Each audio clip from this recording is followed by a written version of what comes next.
our first day of SBTT, District SBTT. We love you, ma'am!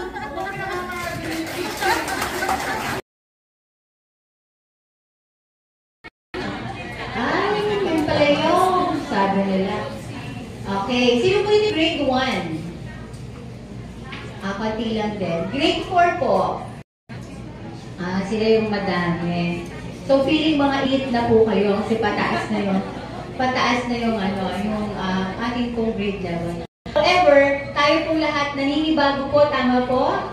So, from your undisturbed 1-month vacation, saan po kayo napunta? Ay, kawawa naman kayo. Sa bahay lang. Nagbakasyon ako sa kusina. Nag-book ako ng flight sa kwarto. Sabi nga, no? Tapos nag-swimming ako sa banyo. Yun yung ginawa ninyo. But it's a wonderful gift, no, from our former secretary dahil nga po, tuunan po natin ng pansin ang ating sarili at ating mga pamilya for about 1 month. However, sabi nga natin, eto na. So, ang trabaho po natin ay bumabalik na. That's why last week,